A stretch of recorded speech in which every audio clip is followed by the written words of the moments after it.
Jeshi la Marekani limemtambua mwanajeshi wa tatu kuuawa katika operesheni zinazohusishwa na mzozo wa Iran kuwa Sergeant Michael Swinton mwenye umri wa miaka 30.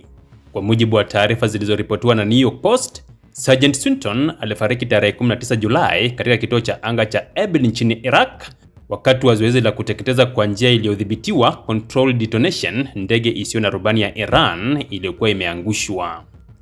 Maafisa wa jeshi walisema kuwa tukio hilo lilitokea wakati wataalamu wa mabomu walipokuwa wakifanya operesheni ya kuhakikisha droni hiyo haiwezi kutumika tena, lakini hata hivyo, maelezo kamili kuhusu kilichosababisha mlipuko huo bado haujawekwa wazi.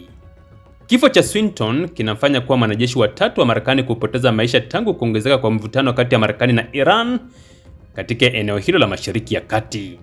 Tukio hilo limeibua maswali makubwa kuhusu usalama wa operesheni za kushughulikia vifaa vya kivita vilivyotekwa au kuharibiwa vitani.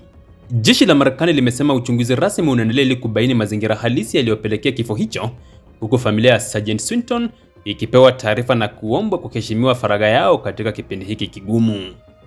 Maafisa wameongeza kuwa matokeo ya uchunguzi huo yatasaidia kubaini ikiwa kulikuwa na hitilafu ya kiufundi, kosa la kibinadamu au sababu nyingine iliyochangia ajali hiyo katika kituo cha anga cha Erbil nchini Iraq.